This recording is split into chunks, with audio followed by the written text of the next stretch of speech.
Hi friends, ബിസ്മി കിച്ചണിലോട്ട് എല്ലാവർക്കും സ്വാഗതം. ഇന്ന് ഞാൻ വന്നിട്ടുള്ളത് മുരിങ്ങയിലയും ഗോതമ്പ് പൊടിയും അതേപോലെ തന്നെ പൊട്ടാറ്റോ ഒക്കെ വെച്ചിട്ടുള്ള നല്ല ടേസ്റ്റിയായ ഒരു ബ്രേക്ക്ഫാസ്റ്റിൻ്റെ റെസിപ്പി ആയിട്ടാണ്. ഇത് നോക്കാം, നല്ല സോഫ്റ്റാണ്, അതേപോലെ തന്നെ കഴിക്കാനും നല്ല ടേസ്റ്റിയാണ്. അപ്പോൾ നമുക്കിതെങ്ങനെയാണ് ഉണ്ടാക്കുന്നതെന്ന് നോക്കാം. ഇതിനായിട്ട് ഞാൻ 2 കപ്പ് ഗോതമ്പ് പൊടിയും ഒരു ഉരുളൻകിഴങ്ങ് പുഴുങ്ങിയതിന് ശേഷം പൊടിച്ചെടുത്തതും പിന്നെ ഒരു കൈപ്പിടിയോളം വരുന്ന മുരിങ്ങയിലയുമാണ് എടുത്തിട്ടുള്ളത്. അപ്പോൾ ആ 2 കപ്പ് ഗോതമ്പ് പൊടി ഒരു ബൗളിലേക്ക് ചേർത്ത് കൊടുക്കുക. പിന്നെ നമ്മൾ പുഴുങ്ങി പൊടിച്ചെടുത്തിട്ടുള്ള എന്താ പറയുക പൊട്ടാറ്റോയും ചേർത്ത് കൊടുത്തിട്ടുണ്ട്. പിന്നെ ഒരു പിടിയോളം വരുന്ന മുരിങ്ങയിലയും ചേർത്ത് കൊടുത്തിട്ടുണ്ട്. ഞാൻ ആവശ്യത്തിനുള്ള ഉപ്പ് കൂടെ ചേർക്കുക. പിന്നെ നമ്മൾ ഇതിലേക്ക് ചേർത്ത് കൊടുക്കുന്നത് മഞ്ഞൾപ്പൊടിയാണ്. ഒരു 1/4 ടീസ്പൂൺ മഞ്ഞൾപ്പൊടിയും ഒരു 3/4 ടീസ്പൂൺ വരുന്ന മുളക് പൊടിയും നമുക്ക് ചേർത്ത് കൊടുക്കാം. അപ്പോൾ ഇത് രണ്ടും ചേർത്ത് കൊടുക്കുന്നത് നല്ലൊരു കളർ കിട്ടാൻ വേണ്ടിയിട്ടാണ് കേട്ടോ. നല്ല ടേസ്റ്റും ഉണ്ടാവും, കാണാനൊരു ഭംഗി ഉണ്ടാവും.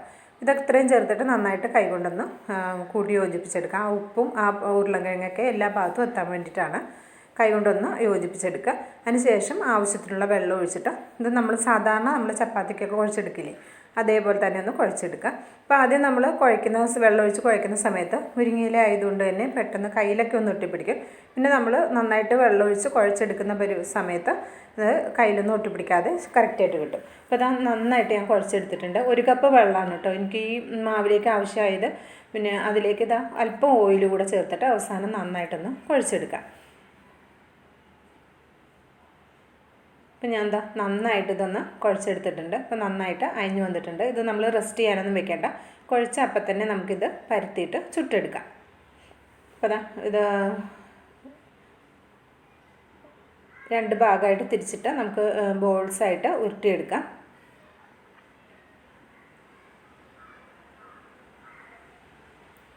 ഇനി നമുക്കിത് പരത്തിയെടുക്കാം. അല്പം ഗോതമ്പ് പൊടി തന്നെ ഒന്ന് വിതറി കൊടുത്തിട്ട് നമുക്കിതൊന്ന് പരത്തിയെടുക്കാം. സാധാരണ നമ്മൾ ചപ്പാത്തിക്കൊക്കെ പരത്തിയെടുക്കാറില്ലേ, അതേപോലെ തന്നെ നമുക്ക് പരത്തിയെടുത്താൽ മതി. ഇത് ഞാൻ ഷേപ്പാക്കൊന്നും ആക്കണില്ല കേട്ടോ. സാധാരണ എനിക്ക് പരത്തുമ്പോൾ ഇങ്ങനെയൊക്കെ തന്നെയാണ് കിട്ടുക. അപ്പോൾ അതേപോലെ തന്നെയാണ് ഞാൻ ചുട്ടെടുക്കുന്നത്. നിങ്ങൾക്ക് നല്ലൊരു ഷേപ്പായിട്ട് വേണമെന്നുണ്ടെങ്കിൽ ഒരു പാത്രം കൊണ്ട് കട്ട് ചെയ്തിട്ട് അപ്പോൾ നല്ലൊരു വട്ടത്തിൽ കിട്ടും. അങ്ങനെ നമുക്ക് വേണേലും ചുട്ടെടുക്കാം. അപ്പോൾ അതേപോലെ ബാക്കിയുള്ളതെല്ലാം നമുക്ക് അതേപോലെ പരത്തിയെടുക്കാം. അത് ഒരുപാട് കട്ടിയിലും ആവണ്ട, ഒരുപാട് എന്താ പറയുക നേർമയായിട്ട് തിന്നായിട്ട് പോകും വേണ്ട. കാരണം നമ്മൾ സാധാരണ ചപ്പാത്തിക്ക് എങ്ങനെയാണോ പരത്തുന്നത് അതേപോലെ തന്നെ പരത്തിയെടുത്താൽ മതി. അപ്പോൾ ഞാനിവിടെ പരത്തിയെടുത്തിട്ടുണ്ട്.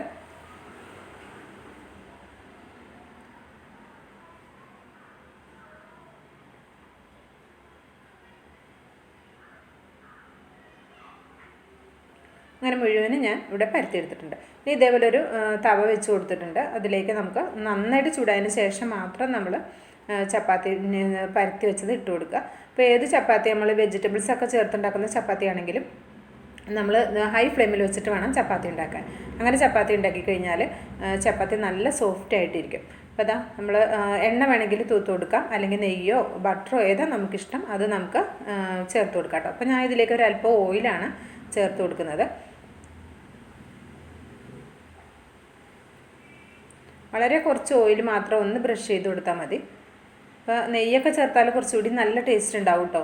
അപ്പോൾ ഇവിടെ നെയ്യ് അത്രയ്ക്ക് പറ്റാത്തത് കൊണ്ടാണ് ഞാൻ ഓയിൽ ചേർത്ത് കൊടുത്തിട്ടുള്ളത്. അപ്പോൾ നിങ്ങൾക്കൊന്ന് വേണമെങ്കിൽ നെയ്യും ഉപയോഗിക്കാം. അപ്പോൾ നമ്മുടെ ഒരു ചപ്പാത്തി ഇവിടെ റെഡി ആയിട്ടുണ്ട്. നോക്കാം, നല്ല സോഫ്റ്റായ നല്ല അടിപൊളി ചപ്പാത്തിയാണ്. ഇതേപോലെ നമുക്ക് ബാക്കിയുള്ളതും ചുട്ടെടുക്കാം.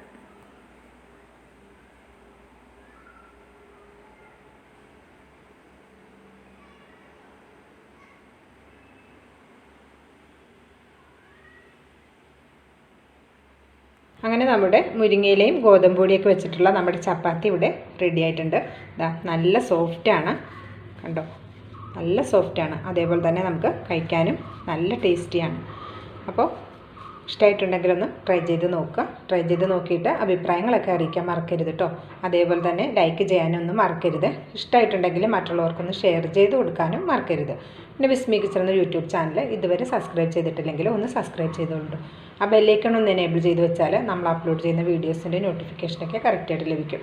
അപ്പോൾ അടുത്തൊരു വീഡിയോയിൽ വരുന്നവരെ എല്ലാവർക്കും നന്ദി, നമസ്കാരം.